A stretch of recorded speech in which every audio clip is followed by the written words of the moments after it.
Oh, golly. Thank you, everyone, for being here. It's a big deal to be on this program with Vandana coming up. And so I wore my nice clothes because we're going to talk about land reform for 15 minutes. Are you ready for that? Do we need to stretch a little bit? A little bit? No stretching? Just talking? Okay, so this is my slides. So I'm here to provide testimony from the young farmers end of this movement, which has been a role that I've been doing now for 7 years, and many of them in this crowd, actually, more than I thought. And thank you to Slow Money for making a farmer price for a fancy place to put our heads for a few days. Many young people who are plunging their bodies into the soil and their life into this work stop having any extra money for about 10 years. So all of us who are in the kind of cultural institution and thinking world need to kind of acknowledge, respect, and then accommodate that very, very real financial precarity that this next generation is taking. So thank you. So this is the people, this is the protagonist I'm here to tell you about, the young farmer out with 1 foot in nature and 1 foot in the economy, taking a stand to do this work that has to be done. And policy and markets and all these things we've been hearing about are obviously a big part of it, but so are our fingers and our hands in the land. So never think of saying just farming. I don't think you will. This is the work that I've been working on. This is where the talk is coming from, is the experience of being inside this movement of young farmers. Mixing, documenting, celebrating, advocating for their success on the land and building this new economy that we all would like to eat from. Across the country, this is in a grain hall in my town in northern New York. If you're considering farming, or if you haven't considered farming, or if there's a person in your family who hasn't considered farming but you think they might be inclined in that direction, I would urge you please to point us in the direction of each other. This is Asa. So what happens is that when they throw away the bulletin boards from the Marine Corps and from all the advertisements, those tarps are then available and very free. So he uses them to shelter his baby pigs. But I think this is kind of the point of what is going on. And I thought I would give a little bit of a introduction to a few of the young farmers and how they have managed to grab hold of a place, bend over in it, over and over in it, and commit to it, and respect it, and build something from there. So these are some land access stories for you. Paula and Adam are wonderful, and they're both involved in the biodynamic movement. They make biodynamic preps in the hills of Mendocino, where there's an addiction to wine grapes, an addiction that just keeps growing as there's more and more Twitter millionaires. The addiction to wine grapes continues, marching up the hills. So if you're a young farmer trying to find access to land, as they are, underneath the wine grapes is kind of the place of opportunity, underneath and between. So in barter for managing the compost for the biodynamic wine grapes, they're managing CSA, pigs, beef, and grazing sheep under the orchard. They have 10 landowners, and they're doing 300 acres of land. Here in the Palouse region, very scenic, beautiful region of Washington and Idaho, is winter wheat monoculture, just as far as the eye can see, all for export, all sprayed with glyphosate immediately before harvest. That's 20 million acres of wheat is sprayed every year right before harvest to desiccate the wheat.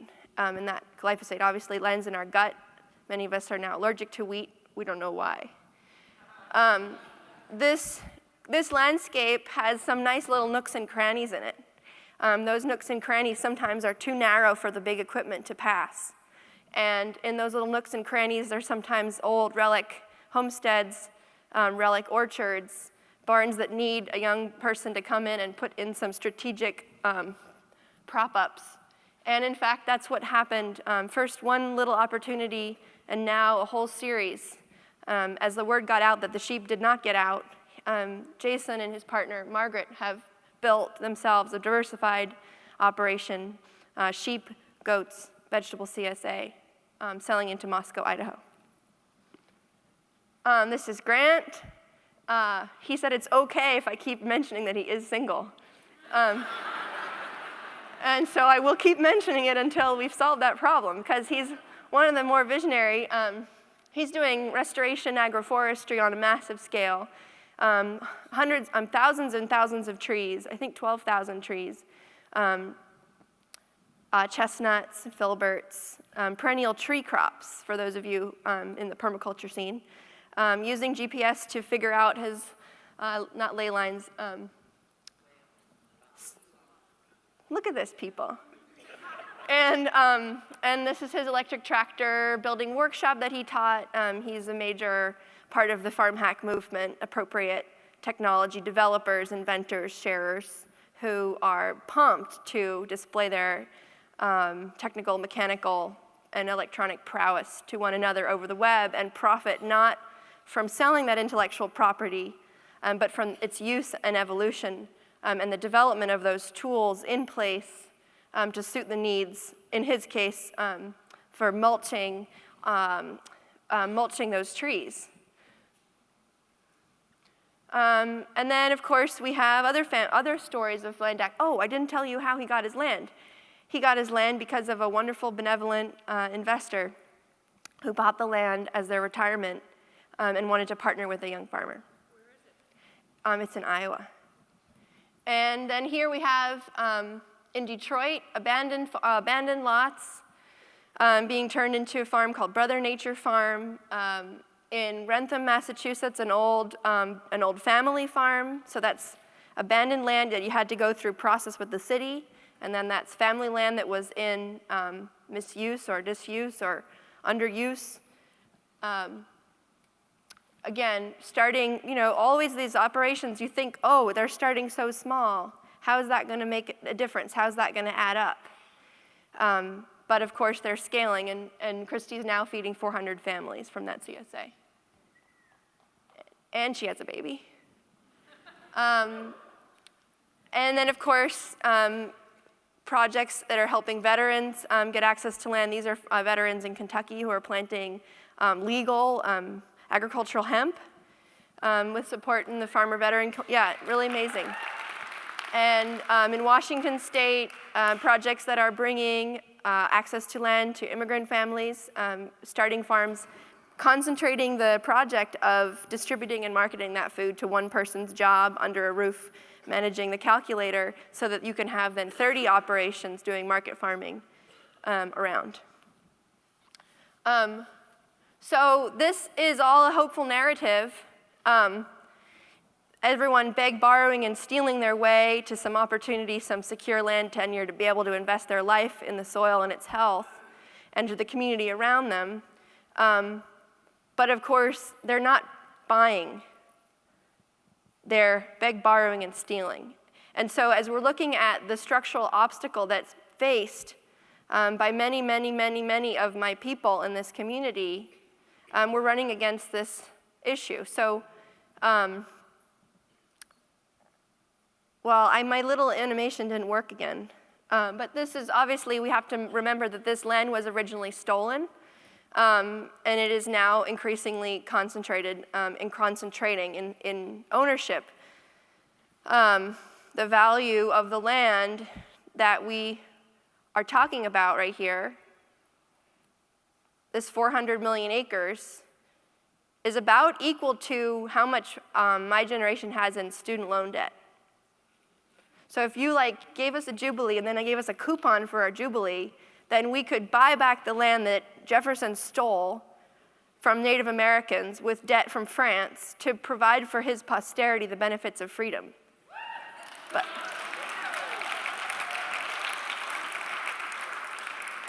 So, that's a big project. And we're going to need your help. So 400 million acres is a number that I hope you will hear it a lot, because I think we've got to really, cope with the grand scale of this transition that we're facing, this inflection point. So what am I talking about 400 million acres? That's how much land will change ownership in the next 20 years. As these aforementioned older farmers, it's not their fault, they just get gray hair, and are passing that stewardship job on. And so we're saying, okay, we need more farmers on the land, we need more care, we need more diversity, we need more regional economies, we need more bodies and brains and businesses out there doing this work. Well, we need a lot of them, and we need them fast. So that 400 million acres happens to be also, as I mentioned, the size of the Louisiana Purchase, which was highly contentious in its time. So this should be also highly contentious. So we face that problem, and I have to look at my thing. Graphs of injustice. Infuriating. But of course, we can't rest long in our infuriation because we're all so high on eating fresh vegetables all the time and getting a lot of fresh air. And so the reaction, of course, is to have a real structural analysis. And of course, we've benefited from our elders in this, the ecology movement and the long-term thinking of our elders like Wes Jackson, who I'm really thrilled is on the board of Agrarian Trust. And he explains to us, it's very clear, we built our institutions on this premise, on this gift, on this stolen gift. And now we need to change our institutions. So in looking at some institutions that we might change into, I started studying some of these land reform projects of our history. This is a project, not pilgrimage, but pilgrimage. I asked Vandana how to pronounce it. It's Vinoba Bhave. And he was the walking state of India who, right after the liberation of India, started to walk around barefoot, followed by followers, with an entreaty for the landowners to gift their land to the village, so that the village and the community would own the land together, and it would be farmed to provide for local use, for the Gandhian decentralized economy, production by the masses, not mass production. So that was in 1951. 4 million acres were gifted. So it's not insignificant. He said, there is a tide in the affairs of men. That was the phrase that Vinoba used, quoting Shakespeare. Here's another example. This comes from a really wonderful book, a Land Reform Reader, published by Rodale back in the days.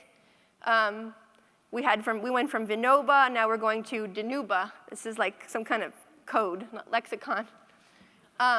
This is a study done by Walter Goldschmidt, who is a rural sociologist, looking at two different towns in California, both in the Central Valley, both producing about the same value and kinds of foods, vegetables predominantly, and looking at the difference in tenure between those towns and what were the difference in the outcomes in terms of civic life, education, the quality of the infrastructure, the health of the children, et cetera, et cetera.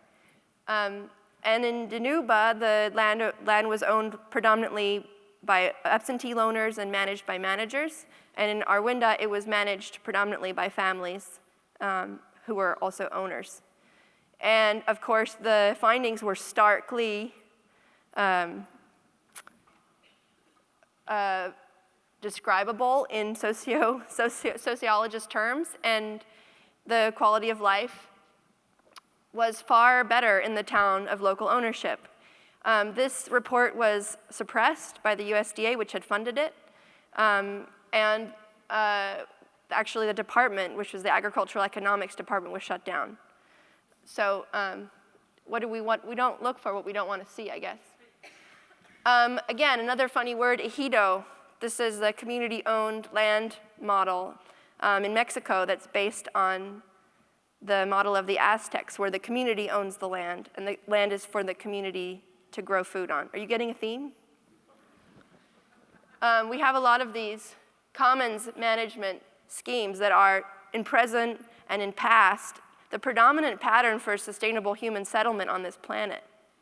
So, while many of us young farmers may look like new pioneers, and I'm talking about, the Louisiana Purchase, in fact, it's kind of a longer tale of history that can bring us some of the insight about this, project for humanity to figure out, which is how do we build an economy that feeds and fits our ecology. And so the commons becomes this place to orient ourselves. This is the intertidal zone. This is where the little fishes and little shrimpies and little crabs are feeding on the substrate between the salt and the river, between the water and the land. Obviously, the nursery for the young farmers movement is in the existing organic movement.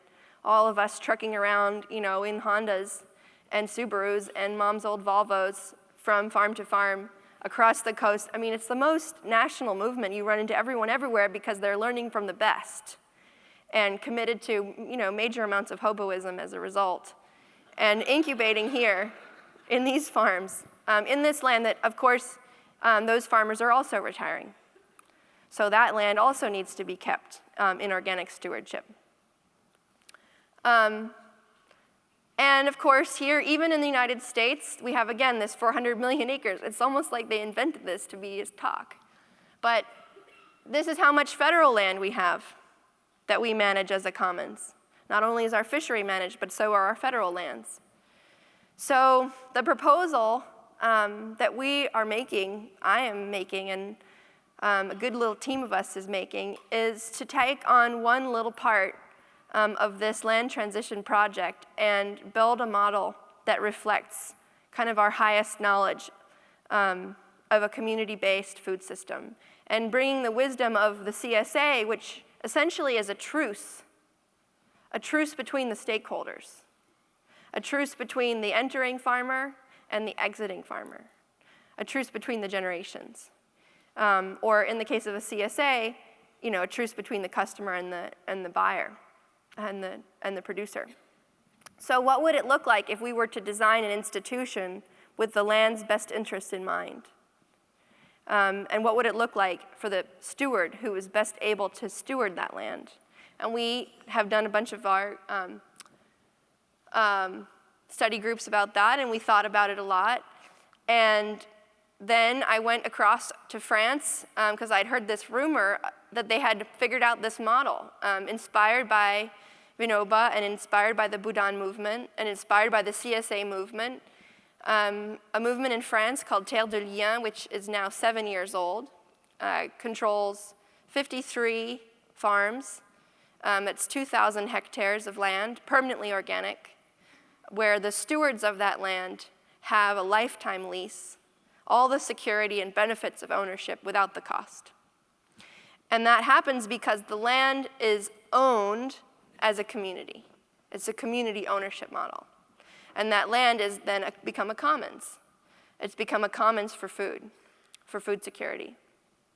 So here we are marching in to this project with wonderful partners, building on an incredible legacy of work in the new economy world from the Schumacher Center for New Economics, which is its mother host, and with the Sustainable Economies Law Center, who are practicing law in the sharing economy and working a lot in worker-owned co-ops, to form this initiative.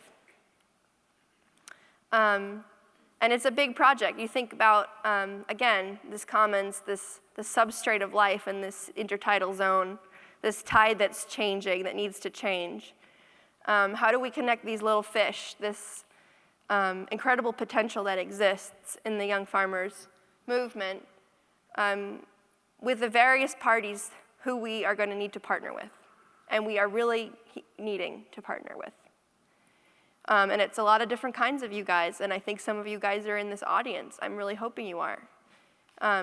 With the mothers, with the grandmothers, with the widows of farmers, many times widows of farmers who died of cancer, with landowners, absentee landowners, heirs of landowners who are now moved to cities and think, oh gosh, what a complicated family I have. I can't manage to make a decision about that land. With institutional landowners, with churches, so much progress in the Green Seminary movement.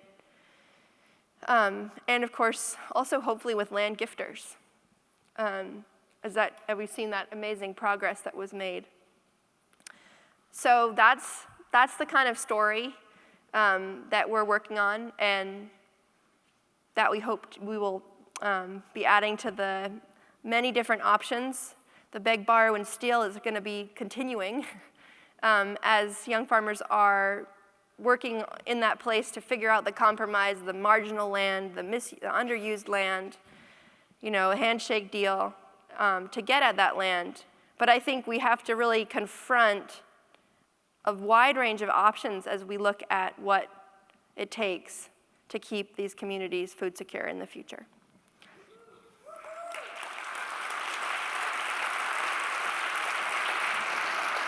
Bye.